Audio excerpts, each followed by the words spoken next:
Okay, अभी हम लोग पावर बीआई का डेमो देख रहे हैं। तो पावर बीआई के डेमो में हम लोग क्या क्या करने वाले हैं, we are going to see that. Okay, but we will make a note of each and every points here. हम लोग यहाँ पे क्या करेंगे, सारी चीजें नोट डाउन करेंगे जो भी हम डिस्कशन करने वाले। Okay, so first of all let me put it down here that we are here for which course? Mastering Power BI Pro, basic to advanced level. All right,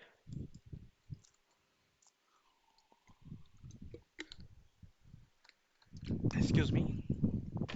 Okay, तो अभी हम लोग यहाँ पे क्या करेंगे, पावर बीआई के बारे में जानेंगे। So what do you think, power BI क्या है? कोई बता सकेगा what is power BI? What is power BI? One by one, अगर कोई बोल रहा है तो दूसरा म्यूट कर देना। Okay, what is power BI? तो किसी ने बताया था विजुअलाइजेशन, है ना?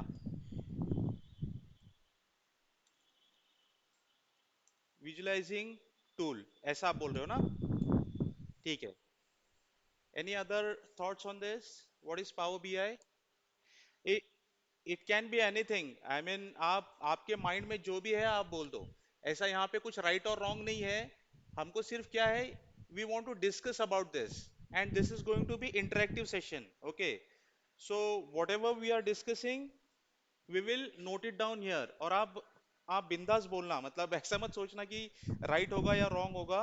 जो भी आपके दिमाग में आ रहा है बोलना इसके बारे में, ठीक है? तो जैसे किसी ने बताया विजुअलाइजिंग टूल, हाँ, और आपने और business analytics and reporting tool, so BI tool, right? Business analytics tool, so BI stands for business intelligence.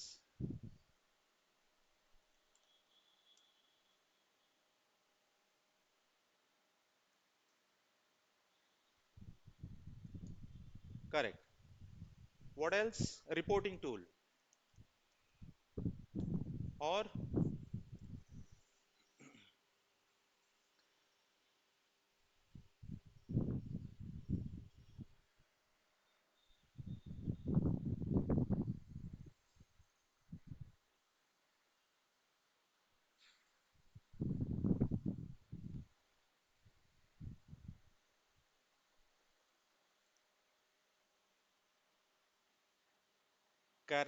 correct, so this is basically a product Microsoft product, okay, which helps to provide visualization, reporting, as well as insights of any kind of data. Okay, so as you said, data, when it comes to data, what do you think, how Power BI will help to work on data, and how it will give the further analytical things in that? What do you guys think?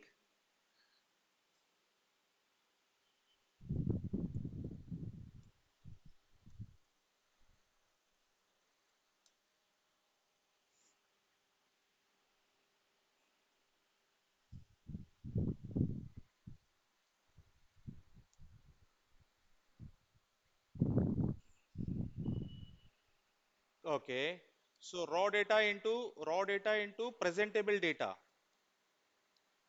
we can say this, raw data into presentable data, है ना?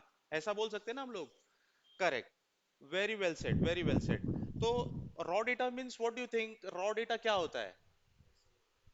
Raw data मतलब क्या होता है? Excel file? Excel file, अच्छा, आप बोल रहे हो कि एक्सेल फाइल। और कोई बोलना चाहेगा? What do you think about raw data? What is raw data?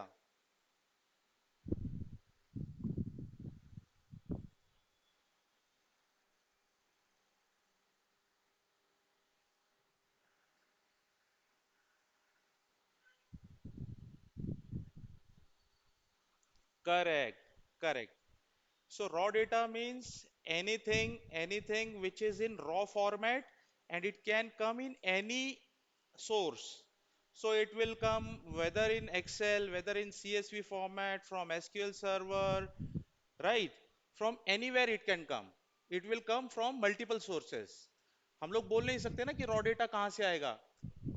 जैसे ईआरपी टूल्स होते हैं, सीआरएम्स रहते हैं, कहीं से भी आ सकता है डेटा. एसक्यूएल सर्वर से आता है, एमएस एक्सेस के डेटाबेस से आता है, एक्सेल से आता है, पीडीएफ से आ सकता है, वेब पेज से आ सकता है, कहीं से भी आ सकता है data. It will be in raw format. Raw मतलब क्या? Unorganised format. Unorganised format. वो प्रेजेंटेबल नहीं होता है, इसके लिए उसको रॉ बोला है. जैसे हम लोगों का कोई भी चीज जो हम लोग बोल सकते हैं ना कि गार्बेज, जैसे गार्बेज है ना, तो वो उसको हम लोग मतलब जब तक उसको सेपरेट नहीं करेंगे समझ में नहीं आएगा उसमें क्या क्या है ना. तो उसी तरह जो डेटा होता है ना रॉ फॉर्मेट में, इसीलिए उसको बोलते हैं रॉ फॉर्मेट. उसको हम लोग बोलते हैं अनप्रेजेंटेबल या अनफॉर्मेटेड डेटा. ठीक है. और उसको हमको प्रेजेंटेबल बनाने के लिए हमको जाना पड़ता है पावर बीआई में. Okay, now how it will get transformed in Power BI, we will see.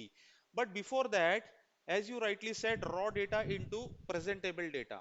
And it will come from multiple sources as we discussed. ये multiple sources से क्या होगा? Data आएगा, right?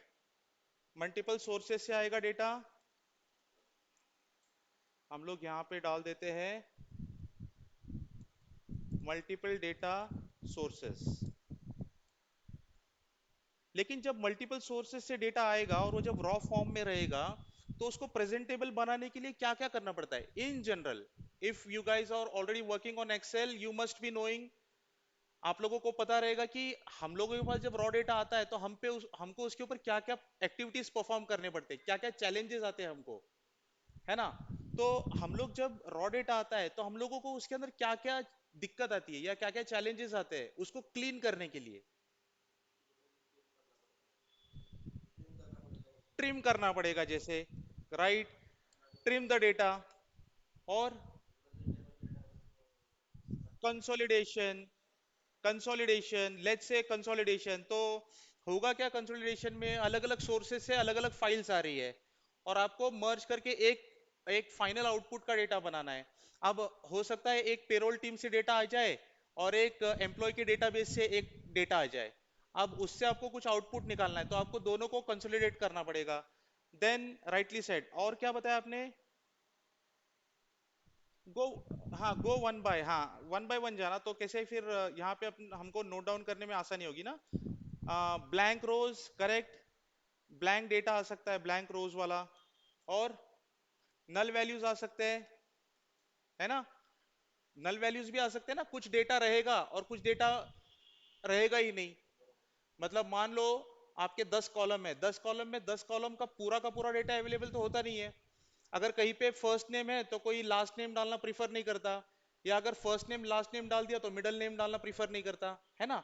ऐसा पॉसिबिलिटी होता है ना, तो वो डेटा क्या होता है? वो नल होता है ना. तो वो केसेस, उसके ऊपर भी काम करना पड़ेगा.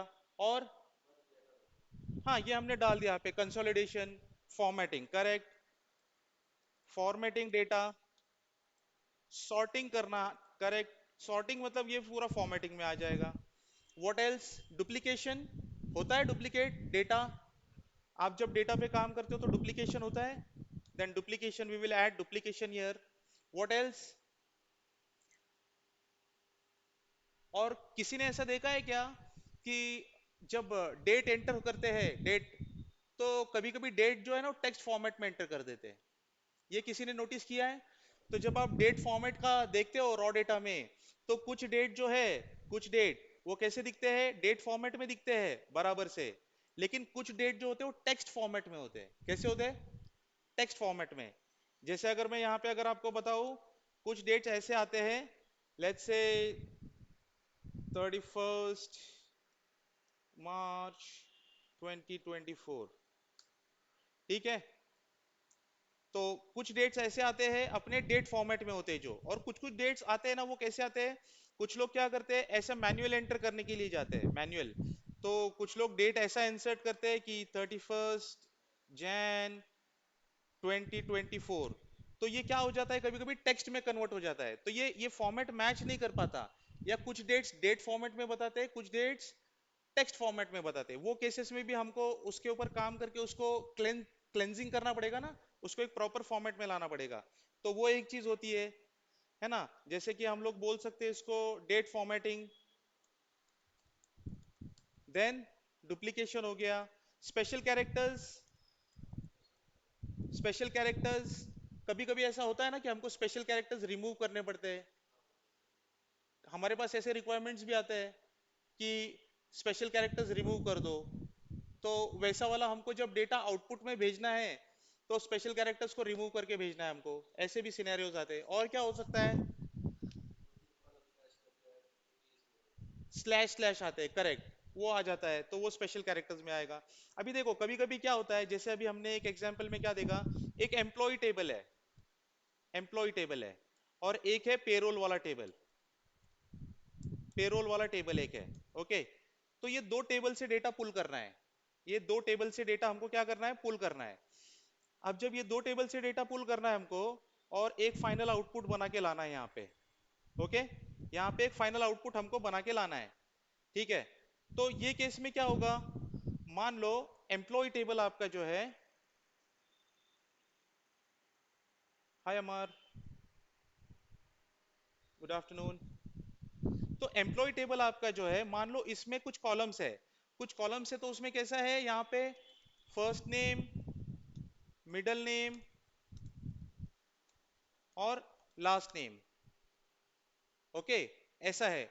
और ये जो पेरोल का टेबल रहेगा, पेरोल के टेबल में जो डेटा मैनेज किया है, जो डेटा मेंटेन किया है, वो कैसे किया है, फुल नेम किया है। तो मान लो यहाँ पे किसी ने डाल दिया राजू आर श्रीवास्तव, ऐसे डाला है, ठीक है। और यहाँ पे वही नाम डाला है, राजू आर श्रीवास्तव। तो अगर आपको ये दोनों के बीच में अगर लुकअप लगाना है और ये ढूंढना है, तो क्या पॉसिबल है ये ढूंढना?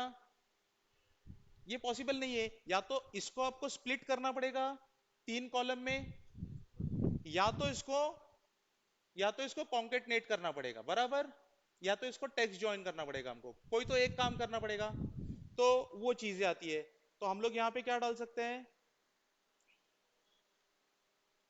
हम लोग यहाँ पे डाल सकते हैं एक नेम डाल सकते हैं, नेम फॉर्मेटिंग, या कस्टमर नेम, ऐसे कुछ डाल सकते हैं। What else? तो ये सारे चैलेंजेस हम लोग फेस करते हैं रॉ डेटा को क्लीन करने के समय। और क्या चैलेंजेस आते हैं रॉ डेटा क्लीन करते समय? डेटा टाइप्स, डेटा टाइप्स का चैलेंज होता है क्या? जैसे हमने फॉर्मेटिंग में बोला ना कि कुछ कुछ नंबर्स, देखो कुछ कुछ नंबर्स आते हैं टेक्स्ट में। जैसे अगर आप देखोगे, अभी मुझे बताओ, मैं यहाँ पे कुछ नंबर्स डालता हूँ, ठीक है।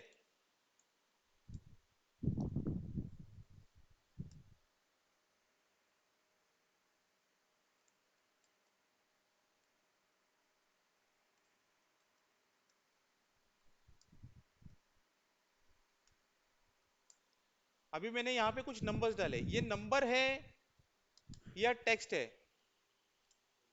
ये नंबर है, ये कैसे समझ में आया ये नंबर है? ये राइट अलाइनमेंट है इसका, है ना। लेकिन अगर मान लो ये कुछ ऐसा होता, ये कुछ ऐसा होता, तो ये नंबर है या टेक्स्ट है? ये टेक्स्ट है ना। लेकिन अभी ये टेक्स्ट है आप बोल रहे हो, और ये बोल रहे हो आप राइट अलाइनमेंट है, इसके लिए आप बोल रहे हो कि ये नंबर है। लेकिन अगर मैंने इसका अलाइनमेंट चेंज कर दिया, अब अभी क्या, तो ये नंबर दिख रहा है, ये टेक्स्ट है? करेक्ट, ये है तो नंबर, लेकिन हमने सिर्फ इसका क्या किया है, लेफ्ट अलाइनमेंट करके रखा है इसको, है ना। तो ये सारे चैलेंजेस होते हैं। अब अगर ह्यूज डेटा है, तो ह्यूज डेटा में आप ये तो मतलब देखते नहीं बैठ सकते ना हर बार हम लोग कि अरे ये क्या है। तो हम लोगों को क्या है, एक साथ सबका data formatting, data types change करना पड़ेगा, ठीक है। तो वो भी एक चीज रहती है। तो इसके लिए हमने यहाँ पे डेटा टाइप मेंशन किया। What else will come? और किसी ने कुछ एक्सपीरियंस किया है रॉ डेटा को क्लीन करने के लिए? ओके, तो देखो, अब जब ये रॉ डेटा क्लीन करने की बात आती है, जब रॉ डेटा की क्लीनिंग की बात आती है, तो पावर बीआई में एक टूल है जो श्रीनिवासन ने बताया था, power query. This comes in picture then. तो पावर क्वेरी क्या काम करता है? पावर क्वेरी का काम क्या होता है? डेटा को क्लीन करने का. तो ये सारा डेटा उठाएगा, पावर क्वेरी में जाएगा, क्लीन होगा यहां पे, और क्लीन होकर के बाहर आएगा एज अ आउटपुट, जो पावर बीआई के रिपोर्टिंग में आपको दिखेगा. ठीक है. अच्छा, पावर बीआई जो है ये क्या है? इस पे हम लोग क्या कर सकते हैं? रिपोर्ट सिर्फ देख सकते हैं, एडिट नहीं कर सकते हम वहां पे. ठीक है, हम लेटर पार्ट में वो देखेंगे. अच्छा, जैसे भी हम लोग पावर क्वेरी के ऊपर डिस्कशन कर रहे थे, नाउ पावर क्वेरी में डेटा क्लीनिंग करना जो है, ये पार्ट डेटा क्लीनिंग का पार्ट होता कैसे है? किसी को पता है? Anyone? How power query works and how data gets clean in power query? M language. Okay. M language. And what is M language by the way? किसी को पता है एम लैंग्वेज के बारे में? M language is known as mashup language. इसको क्या बोलते हैं? Mashup language. इसको बोलते हैं मैशअप लैंग्वेज. लेकिन ये जो प्रोसेस होता है क्लीनिंग का, ये पूरा क्लीनिंग का प्रोसेस किस में होता है? ईटीएल में. किस में होता है? ETL. Now what is ETL? What is ETL? Perfect. किसने कहा ये? किसने बोला ये? मोहम्मद सोहेल. Very good. बहुत अच्छे रिस्पॉन्सेज आ रहे हैं आप लोगों से. So ETL is extract, transpose and load. ये तीनों वर्ड को देखकर आपको क्या लग रहा है? तीनों वर्ड को देखकर क्या लग रहा है आपको? एक्सट्रैक्ट मतलब क्या? रॉ डेटा है, उसको एक्सट्रैक्ट करो. ट्रांसफॉर्म मतलब क्या है? उसको ट्रांसफॉर्म करो, मतलब जो रॉ डेटा है इसको क्या करो? ट्रांसफॉर्म करो और प्रेजेंटेबल डेटा में कन्वर्ट करो. वो होता है ट्रांसपोज. और लोड मतलब क्या? पावर बीआई के अंदर लोड कर दो. तो ये पूरा प्रोसेस किस में होता है? ईटीएल में. और पावर क्वेरी जो है ये क्या है? ऑल टुगेदर एक सेपरेट टूल है. और यही यही टूल अपने एक्सेल में भी आता है. यही टूल अपने एक्सेल में भी आता है. ठीक है. और यही टूल अपने पावर बीआई में भी आता है. ओके. तो ईटीएल के थ्रू हम लोग क्या करते हैं? पूरा डेटा क्लीनिंग का काम करते हैं. क्या करते हैं? डेटा क्लीनिंग का काम पूरा होता है ईटीएल में. सो फार क्लियर? सो फार क्लियर? Any questions? अभी तक हमने जो भी देखा इसमें कुछ क्वेश्चन है? Okay, great. कौन ज्वाइन कर रहा है क्या? ओके, ठीक है. तो पावर क्वेरी में क्या होता है? पावर क्वेरी में ईटीएल प्रोसेस के थ्रू डेटा क्लेंजिंग होता है, और उसमें जो लैंग्वेज यूज होता है वो लैंग्वेज होता है एम लैंग्वेज. इसको बोला जाता है एम लैंग्वेज. ओके. जैसे अपने एक्सेल के अंदर कुछ अगर हमको करना है ऑटोमेशन, तो कौन सा लैंग्वेज का इस्तेमाल होता है? VBA. Correct.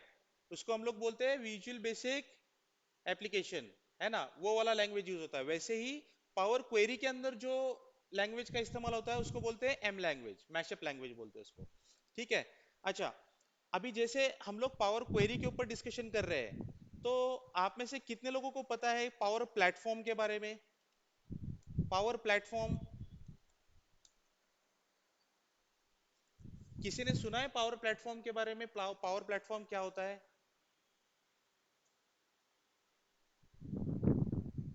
Anyone from online? जो भी आपको पता है वो बोलना. देयर इज नो राइट और रॉन्ग.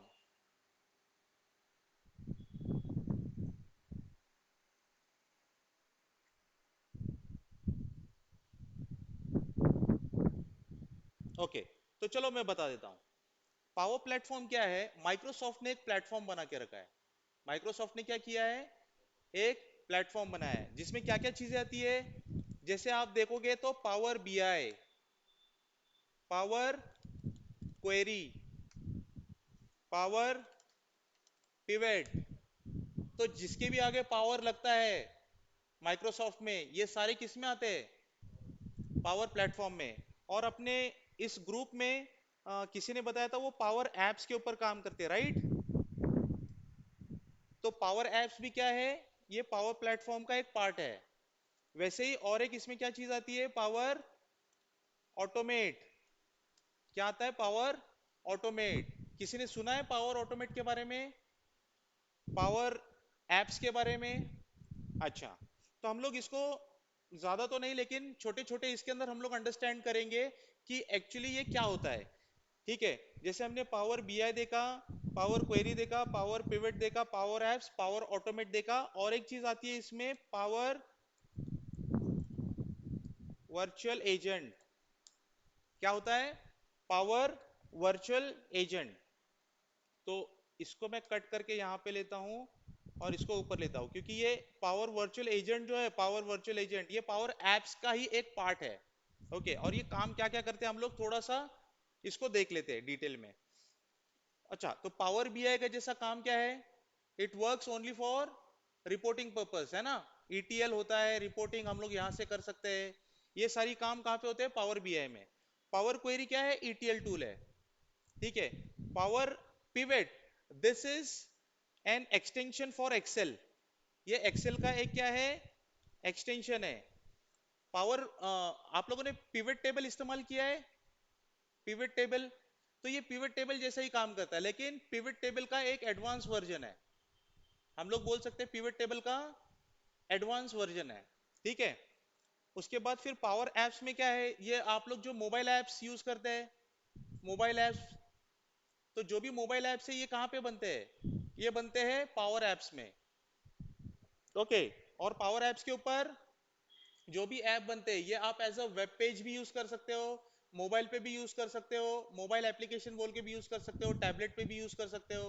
ओके, और ये सारे विंडोज पे, लिनक्स पे, कहीं पे भी आप इसका इस्तेमाल कर सकते हो। ओके, और वर्चुअल एजेंट जो ये क्या है? एक एक चैटबॉट, चैटबॉट होते हैं ना, चैटबॉट, जहां पे हम लोग चैट करते हैं और हमको क्वेश्चन के आंसर मिलते हैं। जैसे बैंक्स के अंदर कोई भी वेबसाइट के ऊपर देखो एक कॉर्नर में एक चैटबॉट आता है, तो आप उसको क्वेश्चन पूछोगे तो आंसर देता है ना? करेक्ट। तो उस टाइप में वर्चुअल एजेंट है पावर का, जिसके अंदर हम क्या बना सकते हैं? चैटबॉट बना सकते हैं। ठीक है? तो विद इन टीम अगर कोई एक आपको टूल बनाना है, ठीक है, टूल बनाना है मीन्स क्या है? आपका जो भी प्रोडक्ट है वो प्रोडक्ट के इंफॉर्मेशन उसके अंदर डाल के रखने हैं, और आपको कुछ क्वेश्चन का आंसर चाहिए, तो आप वहां पे डालो, और उसके अंदर जो आंसर्स फीड करके रखे होंगे उसमें से वो आपको आंसर्स प्रोवाइड करेगा। ठीक है? तो ये वो काम करता है। और पावर ऑटोमेट काम करता है आरपीए जैसा, जो रोबोटिक प्रोसेस होता है ना, रोबोटिक प्रोसेस ऑटोमेशन, वैसा काम करता है पावर ऑटोमेट। ठीक है? तो ये सारे पावर प्लेटफॉर्म में आती चीजें। यहां तक क्लियर है सभी को?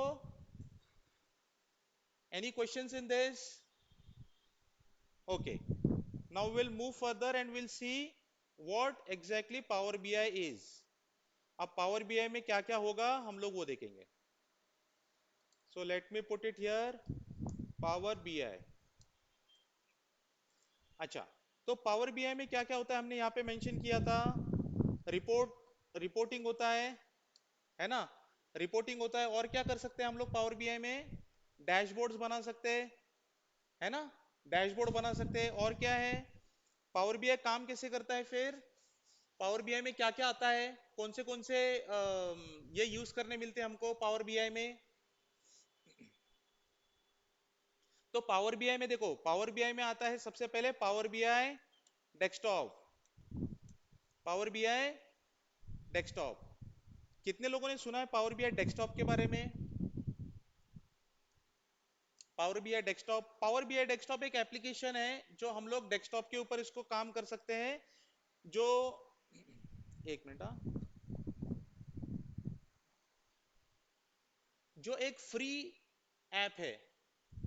अगर आपके पास माइक्रोसॉफ्ट का ऑफिस 365 का अगर ये है तो पावर बीआई डेस्कटॉप आप इंस्टॉल कर सकते हो अभी। इसको आप फ्री यूज कर सकते हो। जो भी आपका डेवलपमेंट प्रोसेस है, ठीक है, जो भी डेवलपमेंट है वो पावर बीआई डेस्कटॉप में होता है। किधर होता है? पावर बीआई डेस्कटॉप में। इसके बाद और क्या क्या आता है पावर बीआई में? पावर बीआई में आता है मोबाइल सर्विसेज। जैसे पावर बीआई डेस्कटॉप है वैसे ही मोबाइल सर्विसेज है। तो आप आपके जो एप्स बनाते हैं ना, पावर बीआई की जो रिपोर्ट्स है वो मोबाइल पे भी देख सकते हो। आपके मोबाइल पे भी पावर बीआई की रिपोर्ट्स देख सकते हो, वो मोबाइल के व्यू में। मोबाइल के व्यू में, ठीक है, इसके लिए मोबाइल सर्विसेज। और इसका तीसरा होता है वेब सर्विसेज। हम लोग ये थोड़ा सा डिटेल में देखेंगे इसको, ठीक है, वेब सर्विसेज। और इसके अंदर एक नई चीज ऐड जो हुई है वो है पेजिनेटेड व्यू। क्या है? Paginated view. What do what do think paginated view मतलब क्या होगा?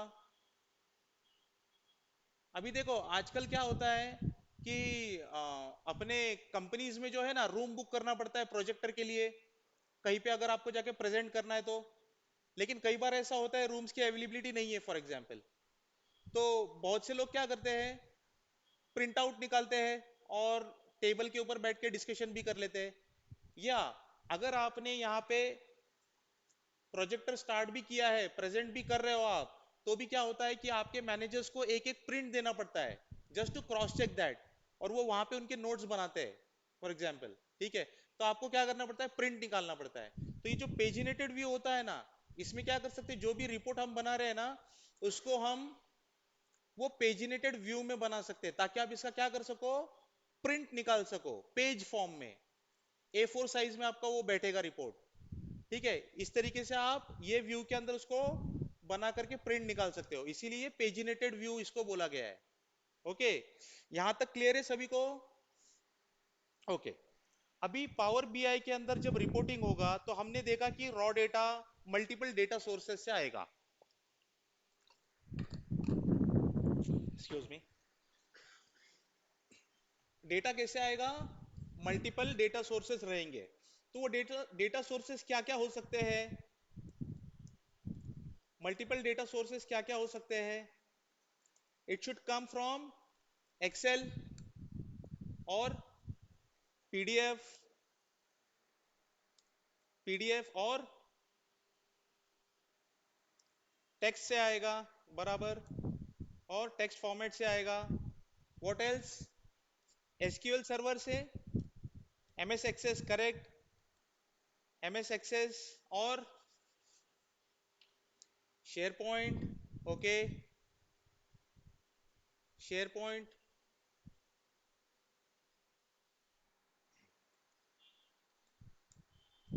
और ये आएगा ओरेकल डेटाबेस से, है ना, ओरेकल। वेबसाइट से, वेबसाइट से डेटा आ सकता है। फिर जेसन फॉर्मेट एक होता है, जेसन फॉर्मेट। किसी किसी ने सुना है जेसन के बारे में? जेसन एक एक फाइल टाइप है, एक फॉर्मेट है, ठीक है। इससे भी डेटा आता है। इसको बोलते हैं जावा स्क्रिप्ट ऑब्जेक्ट नोटेशन, ठीक है। इससे भी डेटा आ सकता है। फिर सीएसवी फॉर्मेट में आता है। मोस्टली डेटा किस में आता है? अगर किसी सीआरएम से या किसी आप हम लोग ईआरपी टूल से डेटा को डाउनलोड कर रहे हैं, तो मोस्टली वो कौन से फॉर्मेट में डेटा एक्सट्रैक्ट होता है? सीएसवी फॉर्मेट में। क्यों होता है सीएसवी फॉर्मेट में? क्योंकि file size, correct, file size, क्योंकि डेटा ज्यादा होता है, इसके लिए फाइल साइज का भी ध्यान देना पड़ता है, इसके लिए वो डाउनलोड होता है सीएसवी फॉर्म में। ऐसे ही और मल्टीपल सोर्सेस है जहां से हमको डेटा आ सकता है, ठीक है। There are around 180 connectors. कितने? 180 डिफरेंट सोर्सेस और कनेक्टर्स और डेटाबेसेस और फाइल्स वी कैन से, जहां से हमको डेटा हम लोग पुल कर सकते हैं। अब ये इतने इतनी फिजिबिलिटी क्यों दे के रखी है पावर बीआई ने? What do you think, power BI ने इतनी फिजिबिलिटी क्यों दी है? हो सकता है ना डिफरेंट डिफरेंट कंपनीज में डिफरेंट डिफरेंट सॉफ्टवेयर्स और अलग अलग चीजें इस्तेमाल होती है, तो सबको वो फिजिबिलिटी के हिसाब से वो यूसेज होना चाहिए। इसके लिए सारे ऑप्शंस पावर बीआई में डाल के रखे हैं। ये क्लियर है सभी को? सो फार क्लियर ऑन दिस? ओके, अब ये यूज कौन करेगा? पावर बीआई यूज कौन कौन करेगा? इसमें रोल्स क्या क्या रहेंगे? ये यूज कौन कौन करेगा? एक तो एंड यूजर्स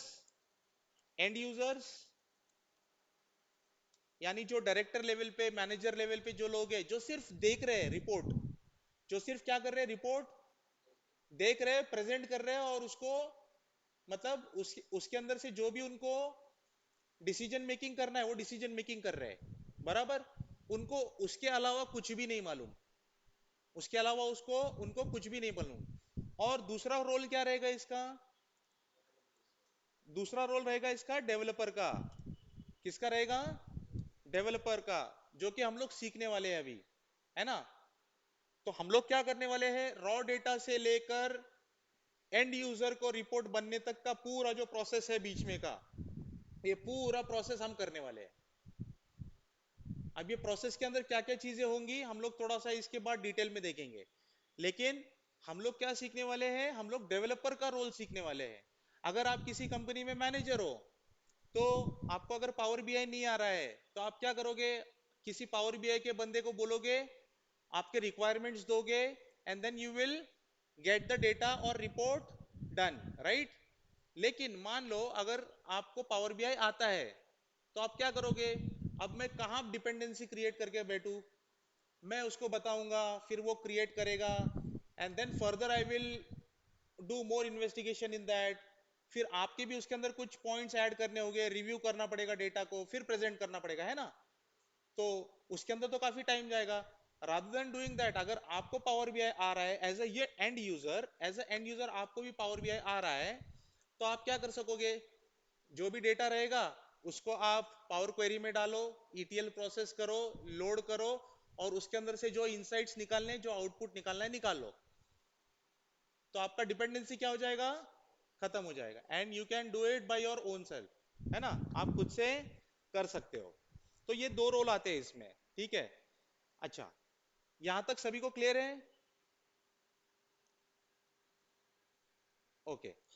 तो पावर बीआई के अंदर जो है, हम लोग देख रहे थे अभी, पावर बीआई में जो चार्ट्स है, पावर बीआई में जो चार्ट्स है वो कितने चार्ट्स है total? There are 40 plus default charts, default visuals in power BI. There are 40 plus visuals in Power BI, default visuals. Apart from that, there are more than 500 visuals, we can take it externally, ठीक है। मतलब इन्होंने खुद के तो बना के रखे हैं मोर देन 40, और वो मोर देन 40 जो बना के रखे उसी में बहुत कुछ काम हो जाता है, एक्सटर्नल लेने का जरूरत पड़ता ही नहीं है, पहली बात। लेकिन आउट ऑफ द बॉक्स अगर किसी को कुछ विजुअल चाहिए, so they can easily take it from external source, और वो भी पावर बीआई में से ही ले सकते हैं। जैसे हम लोग क्या बोल सकते हैं उसको, हम लोग किसी डेटा को पुल करते हैं ना, वैसे ही वहां पे से हमको क्या करना है, एक विजुअल, जो विजुअल आपको चाहिए उसको पुल करना है, वो विजुअल को सर्च करना है और उसको पुल करना है, ऐड करना है, दैट्स इट। अब उसमें कुछ पेड रहेंगे, कुछ फ्री रहेंगे, ये भी पॉसिबिलिटी है, ठीक है। तो ये चीजें आती है पावर बीआई में। तो यहाँ पे हम लोग मेंशन कर देते हैं, इसको मैं यहाँ पे मेंशन कर देता हूँ।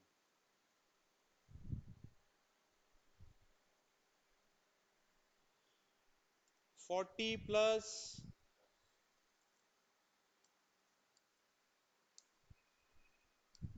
इनबिल्ट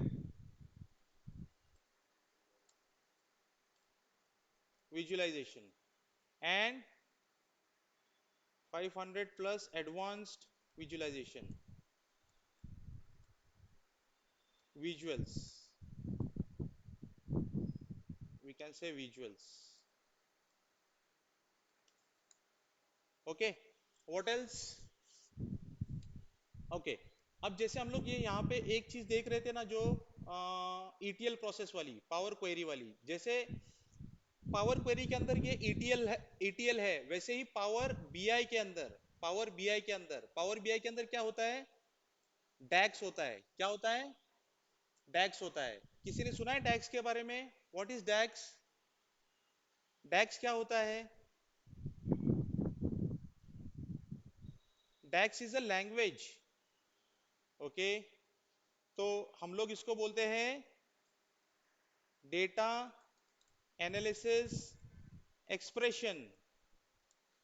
ठीक है, अगर इसको हम सिंपल टर्म्स में समझे तो ये अपने एक्सेल में जो फॉर्मूलाज होते हैं ना, बस ये वही है। मतलब ये वर्ड पे मत जाना कि डैक्स है और ये तो कुछ बहुत बड़ा होगा, नहीं। This is very simple. This is nothing but this is nothing but Excel formulas. जो हमारे एक्सेल में फॉर्मूलाज फंक्शंस होते हैं ना, फंक्शंस, वही फंक्शंस है, उसको नाम क्या किया है, चेंज किया है, उसको डैक्स बुलाया है इसके अंदर। ठीक है, डेटा एनालिसिस एक्सप्रेशन, इसके नाम से ये जाना जाता है यहाँ पे। ठीक है, तो ये टोटल कितने डैक्स है पता है आपको?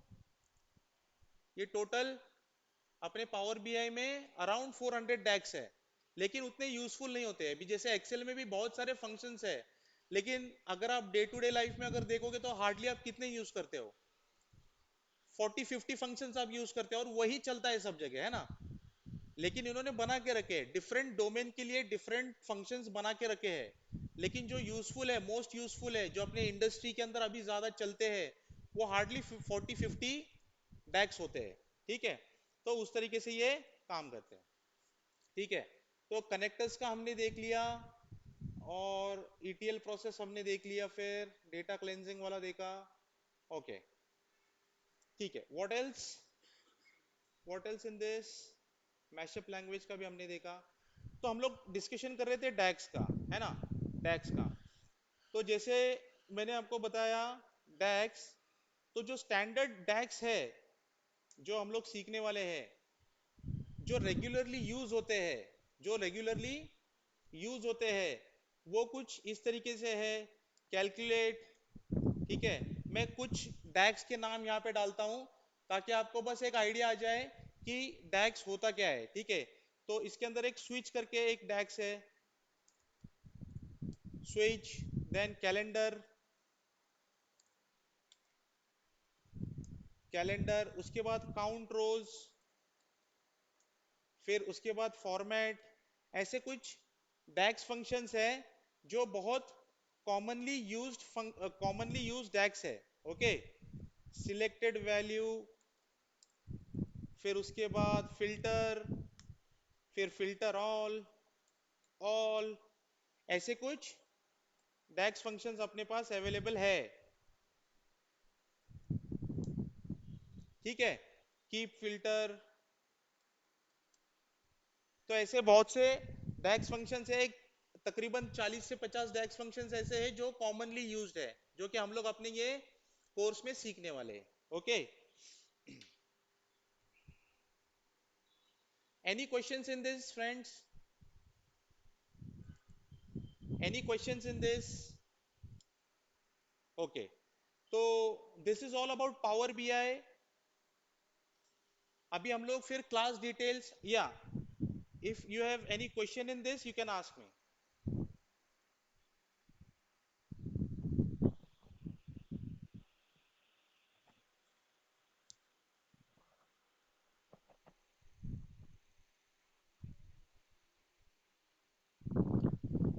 No, so this is not a language. First of all, DAX is not a language. This is functions. Like we have functions in Excel, in the same way DAX functions work. Okay, so when we use functions in Excel, so let's say we have a data here. Okay, we have a simple data here. Okay, so let's say we have this data, and then we'll take some random numbers.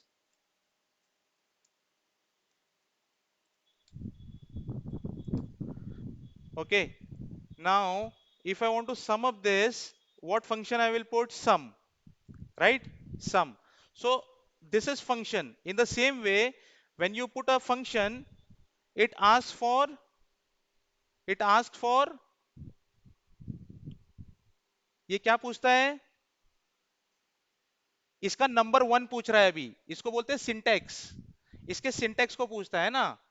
तो जैसे इसने पूछा syntax syntax one क्या होना चाहिए, syntax to क्या होना चाहिए, सिंटेक्स थ्री क्या होना चाहिए, तो ये इसका ये पूछ रहा है ना।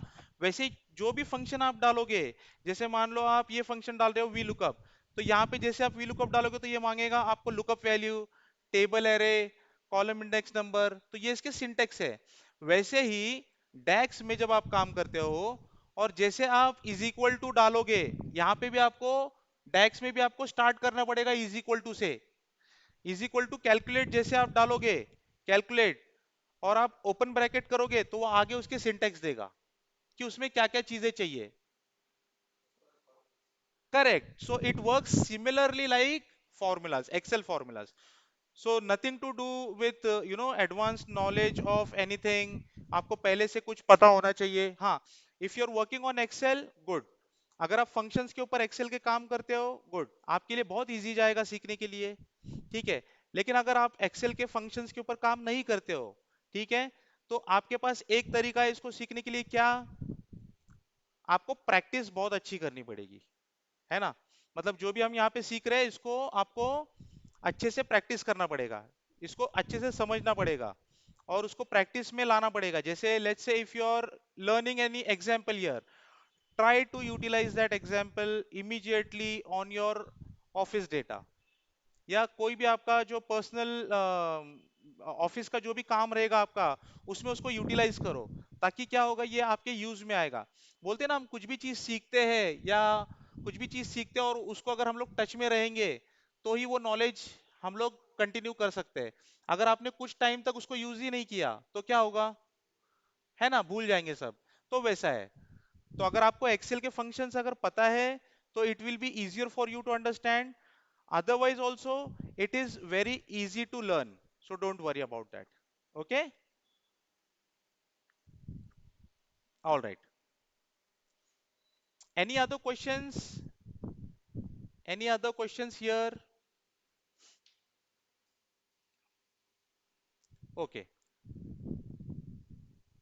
so we will move on to the class details and fees details then. Okay, so this class is going to be in online and offline mode। ये कैसे चलने वाला है, ऑनलाइन प्लस ऑफलाइन। जैसे अभी देखो आप लोग ऑनलाइन कनेक्ट हुए हो, राइट, और यहाँ पे ऑफलाइन में कुछ लोग आते हैं, ठीक है, तो आप ऑफलाइन भी आ सकते हैं, ऑनलाइन भी आ सकते हैं, so both mode you can कम। इसके अंदर कुछ क्वेश्चन है किसी को, ऑफलाइन में और ऑनलाइन में? अब मान लो मैं एक बेसिक जो जनरल क्वेश्चंस आते हैं वो आपको बता रहा हूँ। जैसे अभी कुछ लोगों के क्वेश्चंस आते हैं कि मैं ऑनलाइन तो कनेक्ट कर रहा हूँ, अभी मैं ज्वाइन भी कर रहा हूँ ऑनलाइन, मैंने एनरोल करते समय ऑनलाइन मेंशन किया था, अब लेकिन कुछ रीजन से मैं ऑनलाइन नहीं कर पाऊंगा, मुझे ऑफलाइन आना है, तो क्या मैं आ सकता हूँ? पॉसिबल है ना ये क्वेश्चन? तो yes, you can, you can come offline as well. लेकिन ऑफलाइन अगर किसी ने एनरोल किया है ऑफलाइन के लिए, तो क्या मैं ऑनलाइन आ सकता हूँ? Yes, you can connect online as well. तो ऐसा कोई रिस्ट्रिक्शन नहीं है कि ऑनलाइन से ऑफलाइन नहीं कर सकते या ऑफलाइन से ऑनलाइन नहीं कर सकते। मैंने 5 क्लासेस किए ऑनलाइन, अब रिमेनिंग क्लासेस मुझे करने ऑफलाइन, आप कर सकते हो, वाइस वर्सा। ये क्लियर है सभी को? ओके, ये अपना बैच कोड रहेगा, AA BI001, ये अपना बैच कोड रहेगा। ये बैच अपना स्टार्ट होने वाला कभी से है, 28 जैन से, मतलब आज है 14th, नेक्स्ट संडे जाएगा और उसके नेक्स्ट संडे से अपना ये बैच स्टार्ट होगा। ओके, और ये बैच अपना कैसा रहने वाला है, एवरी संडे। ये कैसा रहेगा अपना बैच, एवरी संडे, और टाइमिंग क्या रहेगा, 2 to 5, इसमें कोई डिविएशन नहीं रहेगा। हाँ, अगर कुछ डिविएशन इसमें है, डिविएशन मतलब क्या होता है, डिविएशन मतलब क्या होता है, 10-15 मिनट आगे पीछे, ये डिविएशन हो सकता है। जैसे मान लो मैं घर से निकला हूं, ठीक है, और रास्ते में आके कुछ प्रॉब्लम हो गया व्हीकल का, ऐसे कुछ प्रॉब्लम हो जाता है, जस्ट इन केस मैं एक सिनेरियो बता रहा हूँ। इन दैट केस हम लोग अपना एक व्हाट्सएप का ग्रुप बनाने वाले हैं, वो ग्रुप पे मैं पोस्ट कर देता हूँ विल स्टार्ट 10 मिनट्स लेट, ठीक है, ऐसे वाले डिविएशन। लेकिन ये नहीं होगा कि अभी 2 से 5 का टाइमिंग है तो कभी हम सैटरडे को लेंगे, या संडे को मॉर्निंग में लेंगे, ऐसा नहीं होगा। The time would be 2 to 5 only. ठीक है। अच्छा, इसमें देखो अप्रोक्सीमेट क्या है अपना, अप्रोक्सीमेट टेन्योर क्या है अपना, ड्यूरेशन क्या है, 5 मंथ्स।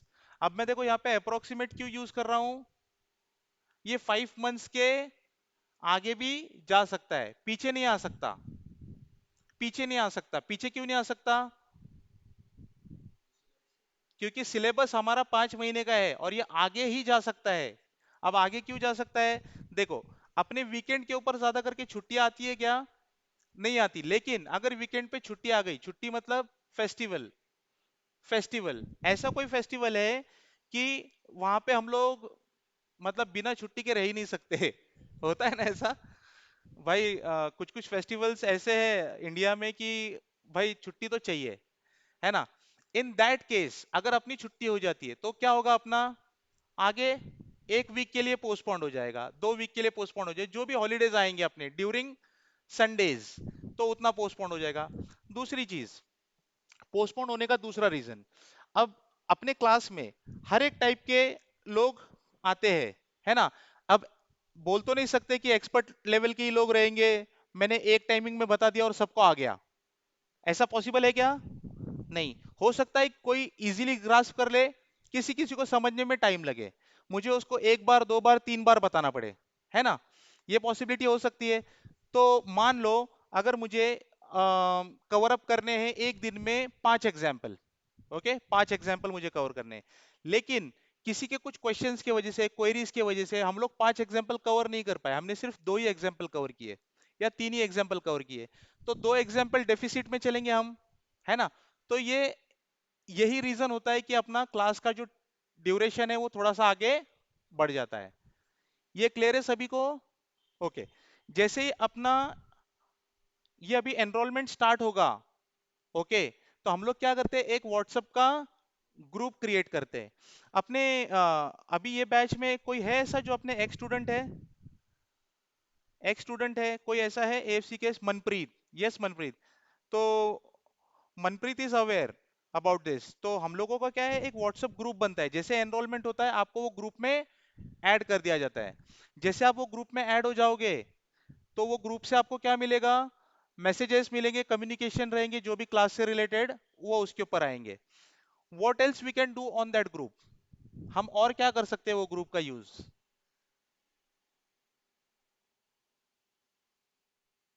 करेक्ट, क्वेश्चन आंसर, वो ग्रुप का इस्तेमाल होता है क्वेश्चन आंसर के लिए। ठीक है, मतलब जो भी आपके क्वेश्चंस है, जैसे अभी हमारा यहाँ पे क्लास हो गया 2 से 5, अब क्योंकि संडे है और इवनिंग टाइम है, तो मैं आपको बोल नहीं सकता अरे 5 बजे के बाद जाके प्रैक्टिस करो ऐसा पॉसिबल हो सकता है क्या, मतलब हो सकता है, सबके अलग अलग प्लान्स होते हैं, किसी को पार्टी को जाना रहता है, किसी को मूवी को जाना रहता है ना। तो जब आप सेकेंड डे के ऊपर प्रैक्टिस करने के लिए बैठो, तो पॉसिबिलिटी ये हो सकती है अरे कल हमने क्या किया था, कल हमने क्या किया था, थोड़ा सा कुछ भूल गए आप, तो क्या करोगे आप, स्क्रीनशॉट निकालो, ग्रुप पे डालो, है ना, और उसके ऊपर पूछ लो क्वेश्चन। अब जब उसके ऊपर क्वेश्चन पूछोगे तो हम लोग हम लोग ये रेकमेंड करते हैं कि जब ग्रुप के ऊपर कोई क्वेश्चन आता है तो आप में से कोई आंसर देने की कोशिश करे। ऐसा क्यों, why we follow this rule, कि try to answer that question with in your self. ऐसा करने से क्या होगा,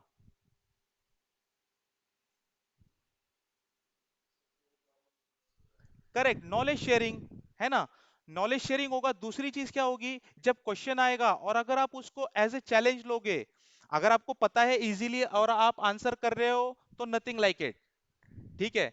लेकिन अगर आपको पता नहीं है लेकिन फिर भी अगर आप आंसर करना चाह रहे हो तो आप क्या करोगे, you will do some research on that, है ना, आप कुछ रिसर्च करोगे वो आंसर देने के लिए, और रिसर्च करोगे तो क्या होगा आपका, आपका नॉलेज इंक्रीज होगा, है ना, आपका नॉलेज इंक्रीज होगा। तो मेक श्योर कि अगर ग्रुप के ऊपर कोई क्वेश्चन पूछता है तो try to answer it first. I give you one example, अपने ऑफिसेस के पार्टीज होते हैं ना, ऑफिसेस में अपने पार्टीज होते हैं, तो जैसे हम लोग होटल्स में जाते हैं ना, कहीं पे स्टार्टर्स वगैरह सर्व कर रहे हैं, ऐसे सब ऐसे जगह पे हम लोग जाते हैं, तो सब ऐसे सोफे पे यहाँ वहां पे चेयर्स पे बैठे हुए रहते हैं, और बहुत लोग रहते हैं। लेकिन जब स्टार्टर्स आते हैं तो लोग कितने आते हैं स्टार्टर लेके? 2 या 3 लोग आते हैं। और हम लोग जो बैठे हुए होते हैं वो 50-60 लोग होते हैं। तो हम लोग क्या करते हैं, जैसे स्टार्टर आता है तो we try to grab it, है ना, हम लोग ट्राई करते हैं, अरे ये खत्म हो जाएगा नहीं तो फिर वो कब आएगा पता नहीं। ऐसा होता है ना जनरली। तो हम लोगों को सेम कंसेप्ट दिमाग में रखना है कि क्वेश्चन आया है, I will try to answer it first. इससे क्या होगा, जैसे स्टार्टर पहले उठाने के बाद अपने को मजे आएंगे, वैसे आंसर देने के बाद अपना नॉलेज बढ़ेगा, है ना। So this kind of attitude we want to keep it for this upcoming journey of this training. ठीक है। अच्छा, apart from this WhatsApp group we have a dedicated query group on Telegram as well. ठीक है। अब ये WhatsApp group के ऊपर जो क्वेरीज डालने, ये कौन से क्वेरीज डालोगे आप? This queries will be related to this training material only. ये ट्रेनिंग से रिलेटेड जो क्वेश्चंस है ना, ये आप व्हाट्सएप ग्रुप इस्तेमाल करो। लेकिन मान लो आप ऑफिस में काम कर रहे हो, आपके ऑफिस के अंदर कुछ क्वेरी है आपको, अदर देन दिस आप कुछ एडवांस लेवल पे चले गए और आपको फिर भी कुछ क्वेरी आ रहा है, आप कुछ काम कर रहे हो, आप फंस गए वहां पे, you can post those queries as well on which group, on Telegram group. तो जैसे अपना व्हाट्सएप ग्रुप बनेगा, जैसे आप लोगों का एनरोलमेंट होगा, जैसे आप उसके अंदर ऐड होगे, so on the first day itself what I will do, I will share you Telegram group links. Okay. उसके अंदर आप क्या कर सकते हो, आपके ऑफिस से रिलेटेड भी अगर कुछ क्वेरीज है आपको पावर बीआई में, सो you can put it those queries on Telegram group. ठीक है।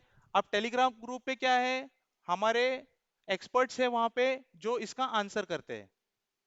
ठीक है, इसका आंसर करते हैं। और अगर उनके पास टाइम नहीं है और आंसर देने में उनको टाइम लग रहा है, so Raza sir picks up those queries and he creates proper video on that. और आपको वो क्वेरी कैसी डालनी है, स्पेसिफिक डालनी है, डिटेल में डालनी है। सिर्फ ये नहीं डालनी है could you please tell me formula for this.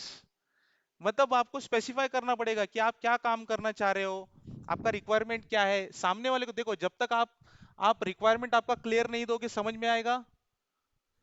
मान लो आपका एक प्लॉट है, आपने एक सिविल इंजीनियर को पकड़ लिया, आपने बोला कि ये मेरा एक प्लॉट है 2 गुंठे 2 गुंठे में, यहाँ पे घर बना दे, और वो घर बना देगा, चलेगा आपको? नहीं चलेगा। आपको रिक्वायरमेंट देना पड़ेगा ना कि मुझे यहाँ पे बेडरूम आना चाहिए, यहाँ पे हॉल आना चाहिए, किचन यहाँ पे आना चाहिए। तो जिस तरीका का रिक्वायरमेंट आप दोगे, जितना डिटेल में रिक्वायरमेंट आप दोगे, उतना अच्छा आपका प्लान बनेगा, बराबर। वैसे ही अगर आपका कुछ क्वेश्चन है, so you need to specify those question very very clearly. तो फिर रजा सर उसको क्या करते हैं, जो क्वेश्चन हमारे एक्सपर्ट्स के पास से मिस हो जाता है कुछ रीजन से, तो रजा सर उसको पिकअप करके उसके ऊपर वीडियो बनाते हैं और वो अपलोड करते हैं यूट्यूब पे, और अपने ग्रुप्स के अंदर भी उसको सर्कुलेट करते हैं कि ये क्वेरी का रिजोल्यूशन कैसा होगा।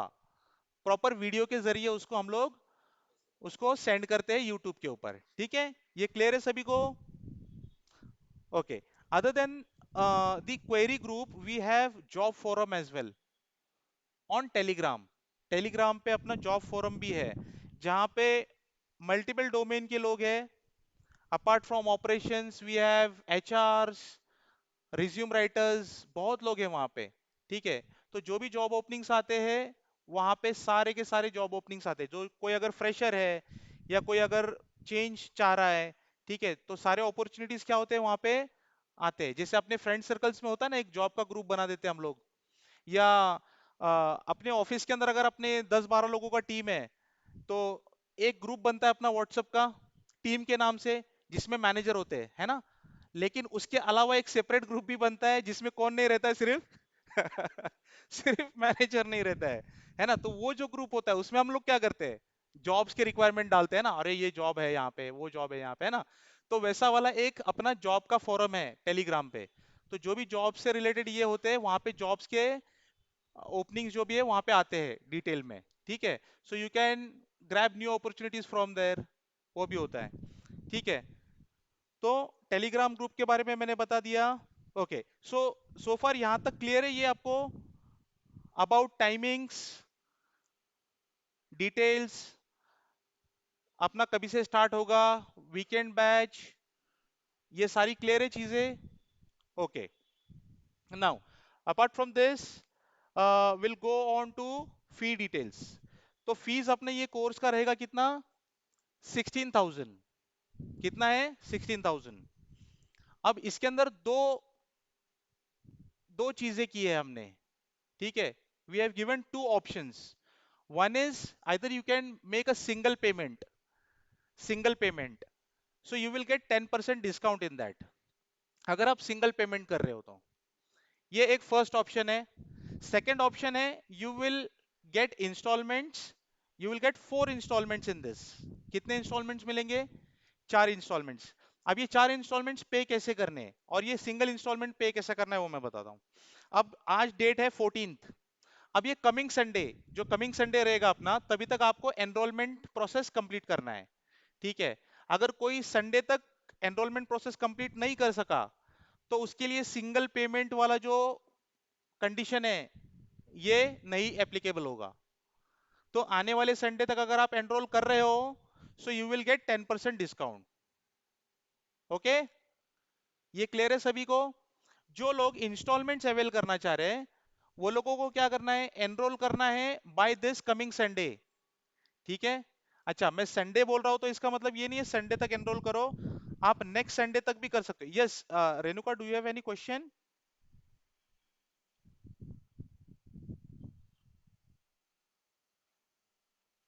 हाँ हाँ। हम्म।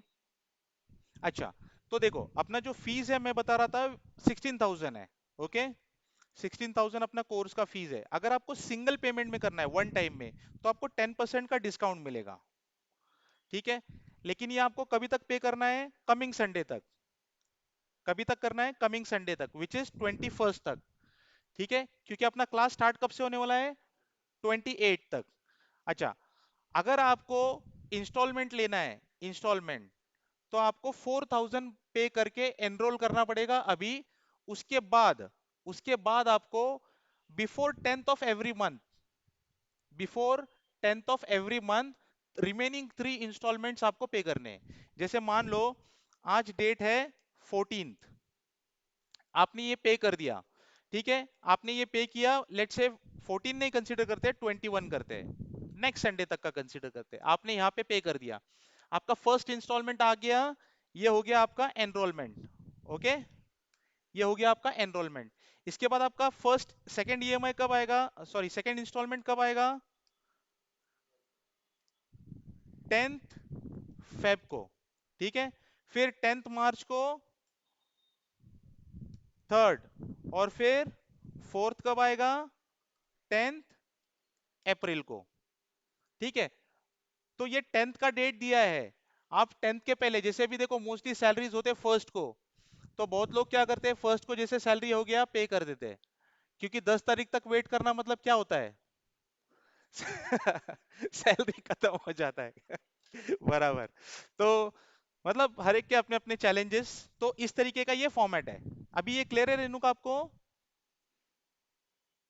ओके, ठीक है। अच्छा, ये फीस जो है, this fees is non refundable. अगर आपने पे कर दिया फीस, आपने कुछ क्लासेस अटेंड किए, उसके बाद फॉर सम रीजन आप अटेंड नहीं कर पा रहे हो, ठीक है? तो इसमें कुछ रिफंड नहीं होगा, ठीक है? हाँ, एक इसके अंदर ऑप्शन हमने क्या किया है, आप आपका बैच ट्रांसफर करके ले सकते हो, ठीक है? जैसे मान लो आपने क्लास ज्वाइन किया, उसके बाद आप 5-6 क्लासेस आपने अटेंड किए या 10 क्लासेस आपने अटेंड किए, फिर आपको लगा कि अरे मेरा ऑफिस का काम ऐसा कुछ आ गया है, ठीक है, या मेरा कुछ पर्सनल काम ऐसा आ गया है जिसकी वजह से मैं अटेंड नहीं कर पा रहा हूँ और अभी मैं कंटिन्यू नहीं कर पाऊंगा, तो मैं बाद में इसके बाद वाले बैच में फिर से रिज्वाइन करूंगा, ठीक है? वो केस में पॉसिबल है, लेकिन उसके लिए आपको ट्रांसफर फी लगेगा कितना? 2,000 रुपीज। अब यहाँ पे देखो मैंने कंडीशन अप्लाई क्यों डाला है। अब मान लो आपने बैच ज्वाइन किया, 3-4 लेक्चर्स आपने अटेंड किए 3-4 वीक के, उसके बाद आपको लगा कि आपका टाइमिंग्स मैच नहीं हो रहा है या आपका ऑफिस रीजन से आप नहीं नहीं कर पाओगे कंटिन्यू। इन दैट केस आपको ₹2000 ट्रांसफर फी देना पड़ेगा। लेकिन मान लो अपने 5 मंथ्स के जर्नी में आपने 3 महीने का कोर्स कंप्लीट कर दिया, उसके बाद आपने डिसकंटिन्यू किया, फिर आप जब वापस आओगे और ट्रांसफर करने के लिए बोलोगे तो आपको 2000 पे नहीं करना पड़ेगा, फिर आपको 50% ऑफ दिस फीस ये पे करना पड़ेगा, क्योंकि ऑलरेडी आप क्या कर चुके हो, आधे से ज्यादा कोर्स जो है आप वो अवेल कर चुके हो, है ना। In that scenario you have to pay 50% of fees. Am I clear on this? मैं ये क्लियर क्लियर क्यों बता रहा हूं, ये जो फीस नॉन रिफंडेबल है, ट्रांसफर फीस, इसके बारे में मैं क्लियर क्यों बता रहा हूं, यहाँ पे कुछ भी चीज हिडन नहीं होनी चाहिए। Is this clear? ओके, ठीक है। अभी देखो इसमें कोई ऐसे भी लोग होंगे जिनको ऑफिस की तरफ से सर्टिफिकेशंस या ऑफिस की तरफ से कुछ मतलब कोर्स कर सकते हैं, ऐसा कुछ अवेलेबिलिटी है जो रिफंड करते हैं, ऐसा कोई है यहाँ पे जो कंपनी को क्लेम करने वाला है? Okay, for them you have to pay full 16,000 fees if you are paying in single go। ठीक है, अगर आप सिंगल गो में भी पे कर रहे हो तो आपको 10% डिस्काउंट वाला जो है ना ये नहीं मिलेगा। यू हैव टू पे फुल 16,000 प्लस 18% जीएसटी। अब ऐसा क्यों किया है? क्योंकि हमने डिस्काउंट किसके लिए रखा है, अपने स्टूडेंट लोगों के लिए रखा है, कंपनीज के लिए नहीं रखा है, क्योंकि आप कंपनी से रिफंड करने वाले हो, राइट। तो ये डिस्काउंट आपके लिए एप्लीकेबल है, कंपनी के लिए नहीं है। तो जब आप कंपनी से क्लेम करने वाले हो तो आपको डिस्काउंट नहीं मिलेगा। हाँ, लेकिन आपको एनरोलमेंट करते समय क्या करना पड़ेगा, आपको मैसेज करना पड़ेगा मुझे या रजा सर को, stating that you want GST bill. समझ में आया? आपको क्या करना पड़ेगा, आपको जीएसटी बिल के बारे में बोलना पड़ेगा, ठीक है। ओके, बाकी ये सारी चीजें डिटेल्स जो है ये है अपने पेमेंट डिटेल्स, ठीक है। तो आपको करना क्या है, आपको करना यह है कि आपको either on Raza sir's number और my number you have to pay the fees, और else you can use these modes. ये जो दिया है आप इसका स्क्रीनशॉट ले लो या फोटो निकाल लो, ठीक है, ताकि आपको ये नंबर जो है ये इजीली आपके पास रहे, आप इसका फोटो निकाल के ले लो।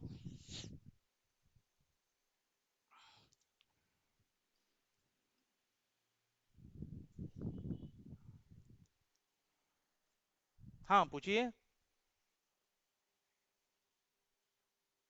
हम्म। नहीं नहीं, 5 मंथ्स मतलब जब से स्टार्ट होगा तभी से। हाँ, जब स्टार्ट होगा तभी से। आप इसका फोटो ले लो। हाँ, yes.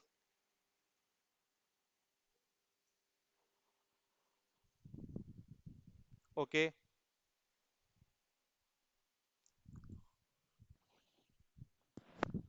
Very good question, very good question. तो मैं ये क्वेश्चंस एक्सपेक्ट कर रहा था, ठीक है, ये क्वेश्चन मैं एक्सपेक्ट एक्सपेक्ट कर रहा था, लेकिन अगर ये क्वेश्चन नहीं आता था तो मैं खुद होकर के ये बताने वाला था आप लोगों को। लेकिन गुड, ये क्वेश्चन आप लोगों के पास से आया। तो बस 1 मिनट देना मेरे को, मैं बस चार्जर कनेक्ट कर देता हूँ and I answer your question. मैं उसके ऊपर भी आने वाला हूँ कि अपना ये जो सेशंस होते हैं ये कैसे होते हैं, ओके। ये सेशंस कैसे होते हैं, अपना एक छोटा सा पार्ट बाकी है, उसके अंदर हम लोग वो कवर करने वाले हैं।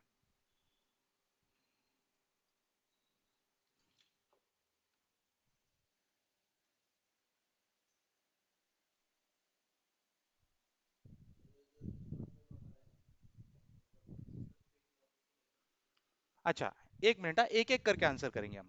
ओके, तो अभी ये क्वेश्चन किसका था, धनंजय, किसका क्वेश्चन था ये? नितिन, ओके, नितिन ने पूछा, नितिन ने एक क्वेश्चन पूछा है। इनका क्वेश्चन ये है कि अगर उनका एक क्लास मिस हो गया, ठीक है, उनका एक क्लास मिस हो गया तो क्या होगा, ठीक है। तो इसको हम लोग यहाँ से हटा देते हैं, ठीक है। लेट्स से अपना क्लास स्टार्ट होगा 28 से, 28 जैन से अपना क्लास स्टार्ट होने वाला है। तो अपना कुछ डेट्स ऐसे रहेंगे, है ना, ये अपने डेट्स रहेंगे जब जब अपना क्लास होगा। तो ये डे 1 रहेगा, डे 2 रहेगा, ऐसे, ठीक है। डे 1 डे 2 ये इस तरीके से अपना डेट्स के साथ रहेगा, ठीक है। अब मान लो आपने यहाँ पे अटेंड किया, प्रेजेंट हो, यहाँ पे भी प्रेजेंट हो, यहाँ पे भी प्रेजेंट हो, यहाँ पे मान लो आप एब्सेंट हो, ठीक है। तो क्या होगा, इनका ये क्वेश्चन है कि अगर मैंने कुछ क्लासेस अटेंड किए और मैं यहाँ पे एब्सेंट हो गया, फिर मैं यहाँ पे फिर से प्रेजेंट हूँ, तो जो मैं एब्सेंट रहूंगा तो ये मेरे क्लास का क्या होगा, क्या मुझे रिकॉर्डिंग सेशन मिलेगा? नहीं, रिकॉर्डिंग सेशन नहीं मिलेगा। We will not record any of the session. हम लोग रिकॉर्डिंग किसका करते हैं, सिर्फ ये डेमो सेशन का, सिर्फ ये डेमो सेशन का हम लोग क्या करते हैं, रिकॉर्डिंग करते हैं। अब ये डेमोस्ट्रेशन का रिकॉर्डिंग करने का क्या मकसद है, और अपने लाइव क्लासेस का रिकॉर्डिंग नहीं करने का क्या मकसद है? आपको क्या लगता है ये डेमोस्ट्रेशन हम क्यों रिकॉर्ड कर रहे हैं?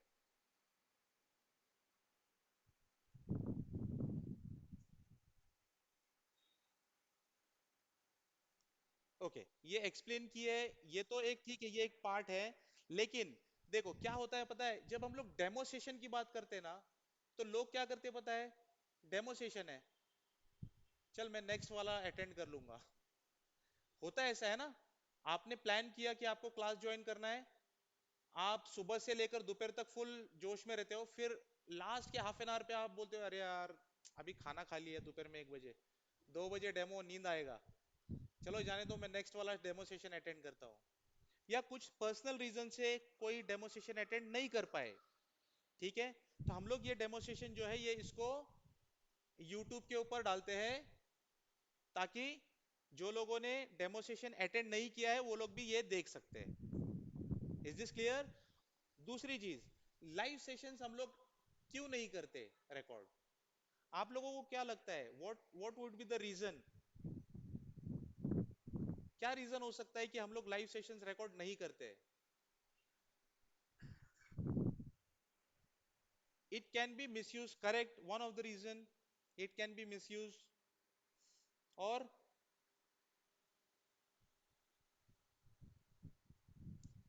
देखो होता क्या है, अभी जैसे नितिन ने बताया कि अगर वो यहाँ पे एब्सेंट है, ठीक है, इनको रिकॉर्डिंग सेशन मिल गया, नेक्स्ट वीक में क्या होगा, वो क्लास अटेंड कर सकते हैं, लेकिन उनका मन क्या बनेगा, चलो एब्सेंट रहते हैं, रिकॉर्डिंग तो मिलने वाला है, बराबर। होता है ना ऐसा। तो क्लास अटेंड करने का मन तो है, लेकिन क्या है मालूम है, चलो रिकॉर्डिंग तो मिलने वाला है, तो मैं even though I am sitting in front of laptop, मुझे पता है रिकॉर्डिंग मिलने वाला है, तो मैं रिलैक्सिंग मोड में चला जाऊंगा। ऐसा होता है ना। आपने देखो ऑफिस के कॉल्स चलते हैं, कुछ ट्रेनिंग वगैरह रहते हैं ऑफिस के, जो रिकॉर्डेड सेशन रहते हैं, तो अपन क्या सोचते हैं, चलो यार रिकॉर्ड हो रहा है, चलो चाय पी के आते हैं तभी तक। ऐसे भी ट्रेनिंग देने वाला ट्रेनिंग दे रहा है, अपनी यहाँ पे क्या जरूरत है, म्यूट करते हैं और हम लोग जाके चाय पी के आते हैं, है ना। बाद में देख लेंगे रिकॉर्डिंग सेशन, और बाद में कोई देखता है कि वो रिकॉर्डिंग सेशन, कोई नहीं देखता है, वो मिस हो जाता है। आप सोचते हो कि आप ये देखोगे, अरे ये मैंने ये वीक में नहीं देख पाया, नेक्स्ट वीक में देखूंगा, लेकिन आप नहीं देखते। ये होता है, ये जनरली ऐसा होता है, इसके लिए हम लोग लाइव सेशंस रिकॉर्ड नहीं करते। ऐसे तो बहुत सारे वीडियोस है ना अवेलेबल, यूट्यूब के ऊपर बहुत सारे वीडियोस है, लेकिन हम कंटिन्यूएशन में कोई एक वीडियो देख पाते हैं क्या? अगर अभी के टाइमिंग में अगर आप देखोगे, अपना सेशन कितने घंटे का है, 2 to 5, 3 घंटे का सेशन है, 3 घंटे का।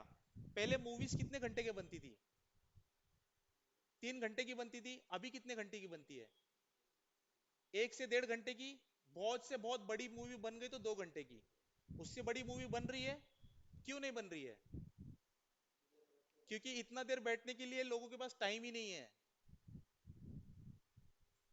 इतना टाइम है ही नहीं। तो वन स्ट्रेच में आप एक वीडियो पूरा देख ही नहीं पाओगे, और आप ब्रेक करके देखो तो आपको समझ में नहीं आएगा, ठीक है। ये रीजन है हम लोग रिकॉर्डिंग नहीं करते।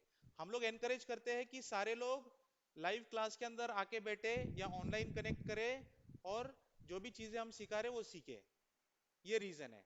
Okay, am I clear Nitin?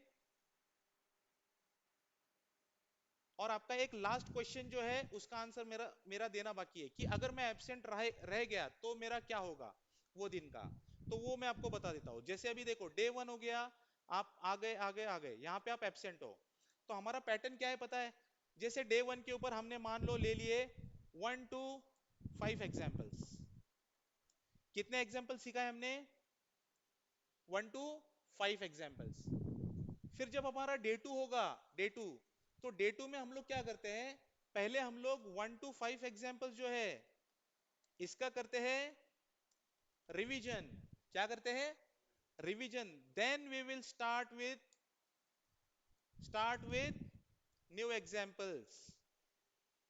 मतलब अगर पिछले हफ्ते अगर आप एब्सेंट हो और फिर आप नेक्स्ट वीक में आ रहे हो, तो आपको क्या मिलेगा? पिछले वीक का रिवीजन मिलेगा, तो आप समझ पाओगे चीजें। ठीक है? Am I clear Nitin now? Okay. Any questions on this? ठीक है।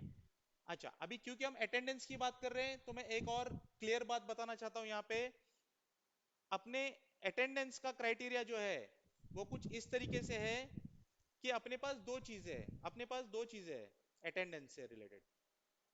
अगर आप कंटिन्यूएशन में 3 वीक्स के लिए छुट्टी पे हो, कंटिन्यूएशन में आप 3 वीक्स क्लास मिस करते हो, तो आपका नोट्स का एक्सेस है ना वो बंद हो जाता है। अब नोट्स का एक्सेस जब मैं बोल रहा हूं तो what do mean by notes? तो हम लोग जो भी एग्जांपल्स यहाँ पे सीखते हैं, we will upload this examples on our portal. हम लोगों का एक वेबसाइट है, वहां पे वो अपलोड होगा। आपको यूजर आईडी पासवर्ड मिलेगा जिससे आप लॉग इन करोगे और यहाँ से नोट्स डाउनलोड करोगे। और ये एक्सेस आपको कैसे रहेगा? लाइफ टाइम के लिए रहेगा। लाइफ टाइम के लिए आपको ये एक्सेस रहेगा। और इसी के साथ साथ आपको ईमेल पे भी ये नोट्स मिलते रहेंगे। अब ये बैच खत्म हो गया तो क्या अगले बैच के नोट्स आपको मिलेंगे? जी हाँ, आपको अगले बैच के भी नोट्स मिलेंगे।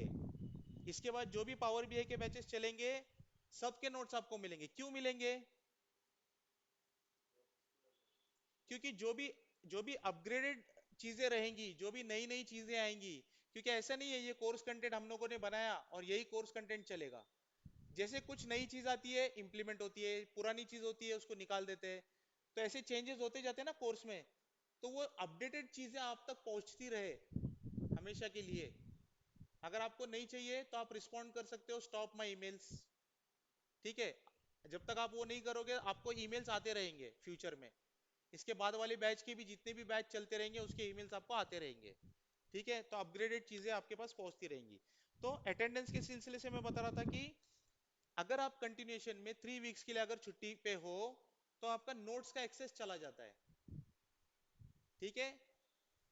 दूसरी चीज, overall 90% and above, 90% and above हमको क्या चाहिए? अटेंडेंस।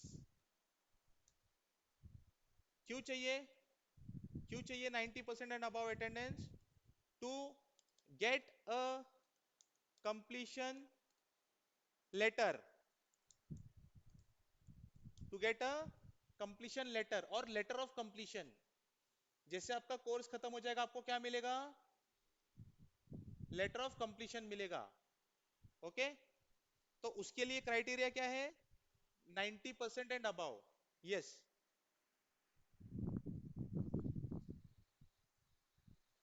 Certification, okay. सर्टिफिकेशन के लिए हम लोग PL 300, हम लोग क्या करेंगे सर्टिफिकेशन के लिए? PL 300, इसका हम लोग आपको प्रैक्टिस करवाएंगे। ठीक है? और ये एग्जामिनेशन जो है ये माइक्रोसॉफ्ट का एग्जामिनेशन होता है। मनप्रीत, जैसे अपना एक्सेल के लिए इंटरनल एग्जाम्स लेते हैं ना हम लोग, हाँ, तो वैसा पावर बीआई के लिए जो है एक एग्जाम होता है PL 300। ओके? ये एक्सटर्नल एग्जाम्स होता है, ये आपको देना पड़ेगा। इसका प्रिपरेशन हम लोग अपने ये कोर्स कंटेंट में करवाते हैं। Am I clear?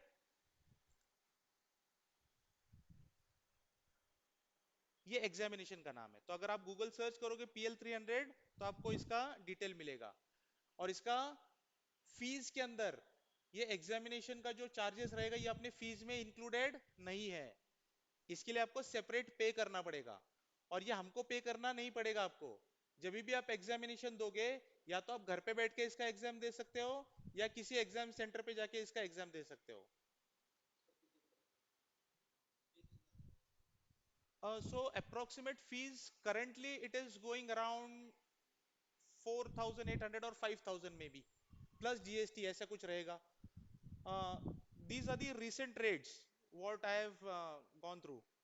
लेकिन एग्जैक्टली इसका रेट्स क्या है आप एक बार गूगल सर्च करके देख लेना, लेकिन जहां तक मुझे पता है कि अप्रोक्सीमेटली 4,800 टू 5,000 के बीच में होना चाहिए। ठीक है, तो अटेंडेंस से रिलेटेड ये चीजें समझ में आ गई आपको? ओके, ठीक है। तो एक चीज जो मेरी बताने की रह गई थी, जो मैंने आपको बताया पावर बीआई से रिलेटेड, ये हमने जो देखी थी ना यहाँ पे, यहाँ पे, तो ये हमने पूरा कवर तो कर लिया है। ठीक है, हमने सारी की सारी चीजें कवर तो कर ली, लेकिन एक चीज कैसी, फ्लो, इसका फ्लो कैसा जाएगा, है ना? तो फ्लो हमने जैसे ये फ्लो में देखा, यही फ्लो है, जैसे रॉ डेटा आएगा, रॉ डेटा जाएगा ईटीएल में, फिर ईटीएल प्रोसेस में ये काम होगा, उसके बाद ये आएगा पावर बीआई में, फिर आप पावर बीआई में अलग अलग एनालिसिस बनाओगे, अलग अलग विजुअलाइजेशंस बनाओगे। ठीक है, अब ये विजुअलाइजेशंस तो आपने बना लिए, फिर ये पब्लिश कहां पे करोगे आप? वेब सर्विसेज पे, है ना, वेब सर्विसेज पे, ताकि क्या होगा, ये आपके मैनेजर्स अक्रॉस दी वर्ल्ड जहां पे भी बैठे हैं, आपके टीम मेंबर्स, आपके कलीग जो ये रिपोर्ट देखने वाले हैं, वो लोग ये रिपोर्ट को देख सकते हैं। लेकिन वो लोग कैसे देखेंगे? वेब सर्विसेज के थ्रू। अब इसके अंदर वेब सर्विसेज, मोबाइल सर्विसेज, ये चार्जेबल है। ये क्या है? चार्जेबल है। पावर बीआई डेस्कटॉप जो है ये फ्री है, दिस इज फ्री। जहां पे हम लोग कोर डेवलपमेंट करने वाले हैं ना, वो फ्री है। लेकिन अगर आपको ये रिपोर्ट आपने बना दिया, आपने डैशबोर्ड्स बना दिया, और आपको ये डैशबोर्ड शेयर करना है, शेयर करना है आपके मैनेजमेंट को, तो उसका तरीका क्या क्या हो सकता है? या तो आप वेब सर्विसेज के थ्रू इसको शेयर कर सकते हो, या मोबाइल सर्विसेज के थ्रू। ठीक है, अब ज्यादा करके चलता है वेब सर्विसेज। ठीक है, वेब सर्विसेज चलता है। तो ये होता कैसा है फिर फ्लो? आपने रिपोर्ट बना दिया पावर बीआई डेस्कटॉप में, फिर आप इसको पब्लिश करोगे। जब आप इसको पब्लिश करते हो, तो ये जाता है वेब सर्विसेज में। जब ये वेब वेब सर्विसेज पे पब्लिश होता है, तो ये पब्लिश करने के लिए एक लाइसेंस लगता है, एक लाइसेंस लगता है। वो लाइसेंस का कॉस्टिंग कितना है? पर यूजर, पर पर्सन, पर मंथ, पर पर्सन कितना कॉस्ट है उसका? It cost around 700 rupees. कितना है? 700 रुपीज के आसपास इसका कॉस्टिंग है। ठीक है, और कंपनी अगर बल्क में लेती है, उसको प्रीमियम लाइसेंसिंग बोलते हैं, कि हमारे इतने इतने सारे यूजर्स है, तो उसका कॉस्ट और भी कम हो जाता है डिपेंडिंग ऑन यूजर्स। ठीक है, लेकिन इसका प्रो लाइसेंस, वेब सर्विसेज पे जाने के लिए प्रीमियम लाइसेंस के ऊपर हमको डेटा सेट्स डालने के लिए चाहिए, और प्रो लाइसेंस हमको वेब सर्विसेज के ऊपर रिपोर्ट पब्लिश करने के लिए चाहिए। अच्छा, अब ये पब्लिश कैसे होगा? आपको हर बार पब्लिश करना पड़ेगा क्या? तो नहीं। आप क्या कर सकते हो? आप इसको स्केड्यूलिंग करके रख सकते हो। जैसे मान लो आपका एक रिपोर्ट है जो आपको डेली पब्लिश करना पड़ता है, कितने बजे? शाम में 6 बजे, बराबर। अब 6 बजे अगर रिपोर्ट पब्लिश करना है, तो रिपोर्ट पब्लिश करने के लिए काम कब से स्टार्ट करना पड़ेगा? सुबह से। सुबह सुबह सुबह रॉ डेटा आता है, फिर वो रॉ डेटा पे आप काम करते हो, उसके ऊपर फिर क्लीनिंग होता है, क्लीनिंग करने के बाद आप कुछ उसके ऊपर से इंसाइट्स निकालते हो। ऐसा करके आप शाम में 6 बजे के पहले पहले उसको पब्लिश करते हो, राइट? ऐसा होता है ना जनरली, एक्सेल के ऊपर अगर रिपोर्टिंग कर रहे हैं तो।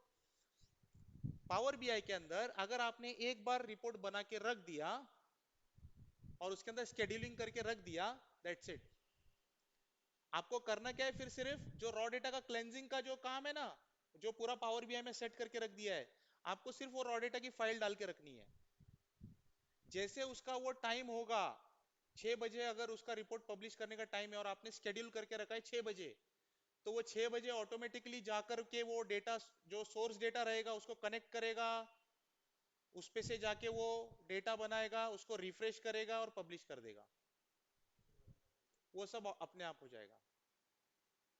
तो इसके लिए डेवलपमेंट का काम मेन है, ये वन टाइम एक्टिविटी होता है जो आपको करके रखना पड़ता है, उसके बाद शेड्यूलिंग ऑटोमेटिकली होता रहता है। सिर्फ आपको रखना क्या है, रॉ डेटा। अगर रॉ डेटा पूरा क्लीन है आपका, ठीक है, रॉ डेटा सब अच्छे से है आपका, आपको पता है उसमें कोई डिविएशन नहीं आता है, तो आपका स्मूथली रिपोर्ट क्या होगा, पब्लिश हो जाएगा। लेकिन अगर रॉ डेटा में आपके डिविएशन आ गया, जैसे मान लो आपका एक सिस्टम से रॉ डेटा आता है, उसके अंदर स्टैंडर्ड कॉलम से 40, अब होता है ना ऐसा कि सिस्टम में बैकग्राउंड में कुछ तो चेंजेस हो गए, अब वो 40 कॉलम्स नहीं आ रहे, 50 कॉलम्स आ रहे, 10 कॉलम और बढ़ गए डेटा में, तो क्या होगा, जो आपने डेवलपमेंट करके रखा है पावर बीआई के अंदर, उसको 40 कॉलम की नेसेसिटी है, उसको 50 कॉलम अगर मिल जाएंगे तो वो मिसमैच कर जाएगा, है ना। तो आपका आउटपुट वेरी कर सकता है, या कॉलम नेम्स चेंज हो गए तो आपका आउटपुट वेरी कर सकता है, आपको एरर दे सकता है, रिफ्रेश के दरमियान आपको एरर मिल सकता है, क्योंकि जो कॉलम के नाम आपने पहले फीड किए थे, अब वो कॉलम के नाम चेंज हो गए, तो होगा क्या, आपका एंड रिजल्ट में आपके प्रॉब्लम आएगा। इसके लिए हमको हमको वो data file, raw data file अपने उसके जगह पे रखने के पहले हमारा एक चेक क्या होना चाहिए, कि वो रॉ डेटा सही है क्या, वो जितने कॉलम होते हैं उतने ही कॉलम है क्या, ये देखना हमारा काम है। ठीक है, ये क्लियर है सभी को। ओके, तो स्केड्यूल रिफ्रेश हम करके रख सकते हैं। उसके बाद हम लोग क्या है मालूम है, इसमें इसमें हम लोग जो है ना रो लेवल सिक्योरिटी भी लगा सकते हैं। सिक्योरिटी लेवल मतलब क्या, जैसे मान लो आपके ऑर्गेनाइजेशन में मल्टीपल टीम्स काम करते हैं। मल्टीपल टीम्स मतलब, मल्टीपल टीम्स बोलने से आपका एक टीम है, कोर एक टीम है आपका, उसके अंदर मल्टीपल एलओबीज है, लाइन ऑफ बिजनेसेस है। अब होता क्या है, सबका काम जो है ना एक ही डेटाबेस में स्टोर होता है, ठीक है, लेकिन एज अ टीम मैनेजर आपको आपके ही टीम का डेटा दिखना चाहिए, आपको आपकी ही टीम का डेटा दिखना चाहिए। अगर ऐसे करना है तो आप सिक्योरिटी लेवल सेट करके रख सकते हो उसमें, इसमें ये भी फिजिबिलिटी है। तो जो टीम मैनेजर है, जो डायरेक्टर है, वो उसके एरिया का ही डेटा देख सकेगा। लेकिन वो कैसे देख सकेगा, वो डेवलपर को यानी हम लोगों को वो सेट करके रखना पड़ेगा। वो हम सेट कैसा करेंगे, वो सारी चीजें हम सीखेंगे, ठीक है। तो ये सारी चीजें हम लोग यहाँ पे कवर अप करने वाले हैं। ऑल राइट, तो बस यही था। अब ये जो स्क्रीन है, ये स्क्रीन का आप या तो स्क्रीनशॉट ले लो या तो इसका फोटो ले लो, और मैंने आपको प्रोसेस बता दिया। आपको करना क्या है, एनरोलमेंट के लिए आपको ये गूगल पे नंबर के ऊपर आपको फीस पे करनी है, आइदर इन वन इंस्टॉलमेंट और इन इंस्टॉलमेंट, या सिंगल पेमेंट में या इंस्टॉलमेंट में, जो भी मोड आप सिलेक्ट कर रहे हो, ठीक है, उस हिसाब से आपको पेमेंट करना है। And you need to share a screenshot of it. आपको क्या करना है, उसका स्क्रीनशॉट भेजना है, किसको, रजा सर को और मुझे। आपको पेमेंट आप ये नंबर पे भी कर सकते हो, ये नंबर पे भी कर सकते हो, you can make the payment on any number from this. Most preferable है रजा सर के नंबर पे आप पेमेंट कर दो, ठीक है। और अदर पेमेंट मोड भी है यहाँ पे, जैसे ये एनईएफटी आईएमपीएस के डिटेल्स भी दिए हैं। अगर आप ऑनलाइन बैंकिंग कर रहे हो तो इसके थ्रू अगर आपको पेमेंट करना है तो ये सारी डिटेल्स है। इसमें एक ही चीज है जो लास्ट वाली, यूजिंग क्रेडिट कार्ड। अगर आप कार्ड से पेमेंट कर रहे हो तो इसमें आपको गेटवे चार्जेस एप्लीकेबल होता है, गेटवे चार्जेस एप्लीकेबल होता है। वो जब आप स्वाइप करोगे या जब आप उसको यूज करोगे ऑनलाइन, ठीक है, इस लिंक के थ्रू, जब आप उसको यूज करोगे तो पे करने के पहले ही वो आपको बताएगा वहां पे गेटवे चार्जेस। और वो डिपेंड करता है बैंक टू बैंक, कोई बैंक 3% चार्ज करता है, कोई बैंक 3.5% चार्ज करता है, डिपेंडिंग ऑन बैंक। वो जो भी चार्जेस रहेगा वो एक्स्ट्रा चार्जेस आपको बेयर करना पड़ेगा। तो मेक अ वाइज डिसीजन कि आपको कैसे कौन से मोड से पेमेंट करना है। और जब आप ये स्क्रीनशॉट भेजोगे, जब आप भेजोगे तो मेक श्योर उसके ऊपर क्या दिखना चाहिए, रेफरेंस नंबर। रेफरेंस नंबर दिखता है ना, पेमेंट रेफरेंस नंबर, वो दिखना चाहिए। वो आपको भेजना है रजा सर के और मेरे नंबर पे। जैसे आप वो स्क्रीनशॉट भेजेंगे, हम लोग क्या करेंगे, आपको व्हाट्सएप ग्रुप में ऐड करते जाएंगे, and that is how We will create a WhatsApp group and you will get added in that group. Is this clear? All right. Any last moment questions? Yes.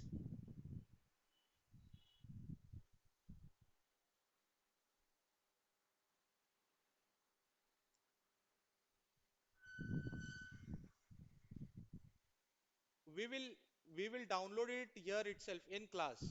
So we will see all the installation process, how to download Power BI desktop. We will do the installation. Everything will be done on day one here itself. Okay, and it is very easy. Don't worry. हाँ बोलिए.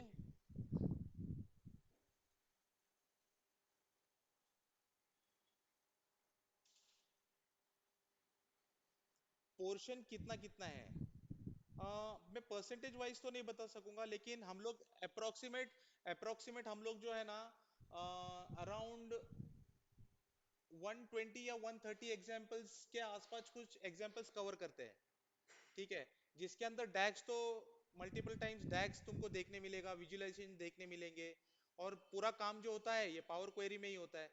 तो ये तीनों का mixture जो है ना, ये कंटिन्यूएशन में आपको डे, हर रोज, मतलब हर वीक में जब भी हम कनेक्ट करेंगे तो ये तीनों चीजों से आपको आपका पाला पड़ने वाला है. ठीक है. तो मतलब ऐसा नहीं होगा कि आज ये पावर क्वेरी का सेट है तो पावर क्वेरी पूरा सीख लिया, फिर विजुअलाइजेशन सीख लिया, ऐसा नहीं होने वाला है. तो हमारे जो एग्जाम्पल सेट किए हैं ना, ये इंडस्ट्री के स्टैंडर्ड के हिसाब से एग्जाम्पल सेट किए हैं. ओके. तो जो भी चैलेंजेस अपने डे टू डे लाइफ में फेस होते हैं ऑफिसेस में, वैसे सारे चैलेंजेस को हम लोगों ने क्या किया है, एग्जाम्पल्स के रूप में हमने उसको कन्वर्ट किया है, और उस तरीके से हमने अपना कंटेंट क्रिएट करके रखा है. ओके. तो डेली बेसिस पे, मतलब जब भी हम लोग मिलेंगे, आपको पावर क्वेरी भी यूज करने मिलेगा, आपको विजुअलाइजेशन भी यूज करने मिलेगा, और डैक्स फंक्शंस भी यूज करने मिलेंगे. ठीक है. तो अपना कुछ ऐसा बुक वाला सिस्टम नहीं है कि बुक में चैप्टर नंबर 1 पावर क्वेरी है तो पावर क्वेरी खत्म कर दो. ऐसा नहीं है. Am I clear on this? All right. तो सबने इसका स्क्रीनशॉट ले लिया? ये पेज का सबने स्क्रीनशॉट, फोटो, अगर फोटो लेना है तो फोटो ले लिया आपने? ओके. हाँ, कोई कुछ क्वेश्चन पूछ रहा था?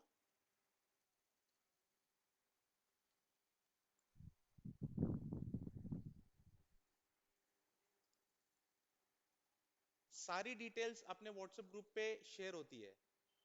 तो मैं एक दिन पहले एक मैसेज पोस्ट करता हूँ. Pune station, Pune station opposite GPO. ठीक है. तो हम लोग क्या करते हैं, व्हाट्सएप ग्रुप पे एक दिन पहले हम लोग मैसेज पोस्ट करते हैं, जिसके अंदर क्या होता है, अपना क्लास का टाइमिंग, अपना ज्वाइनिंग लिंक, और अपना मैप के ऊपर ये एड्रेस, ये सारी चीजें उसके अंदर डिटेल में होती है. अगर टेक्निकल चैलेंजेस कुछ कुछ आता है तो इमरान का नंबर उसके अंदर डालते हैं हम लोग. जो अपने इमरान सर है, जो सारे टेक्निकल चीजें देखते हैं, एनरोलमेंट का, और अपने स्केड्यूलिंग वगैरह के जो चीजें देखते हैं बैचेस के बारे में, तो इनका नंबर होता है, ताकि अगर आपको ज्वाइन करने में कुछ प्रॉब्लम आ रहा है तो आप इनको कांटेक्ट कर सकते हो, तो ये हेल्प आउट करेंगे आपको. वैसे अभी तक ऐसा कुछ चैलेंजेस हमने कभी फेस किया नहीं है कि ज्वाइन करने में प्रॉब्लम आता है, क्योंकि हम जो लिंक दे रहे हैं वो लिंक पे आप क्लिक करो और इजीली ज्वाइन हो जाता है जनरली, अगर आपका इंटरनेट अच्छा चल रहा है तो. ठीक है. ऑलराइट. Any other questions?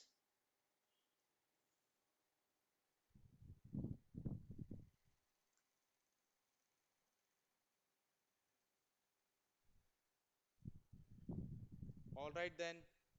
तो फिर हम लोग आज का सेशन यहाँ पे स्टॉप करते हैं. Just in case if you have any question other than, you know, मतलब पावर बीआई से रिलेटेड, पावर क्वेरी से रिलेटेड कुछ क्वेश्चन आपको पूछना था, लेकिन आप मिस कर गए पूछने का, आपको क्लास, ये डेमो क्लास खत्म होने के बाद आपको रियलाइज हो गया कि अरे मैंने ये पूछना चाहिए था, तो आप विदाउट एनी हेजिटेशन, ये मेरा नंबर है, मेरे नंबर पे, रजा सर के नंबर पे आप कॉल करके आपके डाउट्स क्लियर कर सकते हो। ओके, तो जो भी आपने कोर्स से रिलेटेड जो भी क्वेश्चन आपको रहेगा, आप ये डेमोस्ट्रेशन खत्म होने के बाद भी आप फोन करके पूछ सकते हो। Okay, all right then. तो हम लोग फिर यहाँ पे आज स्टॉप करते हैं। Thank you so much for your valuable time and will meet on 28th। Till then, enjoy your remaining weekend. Bye.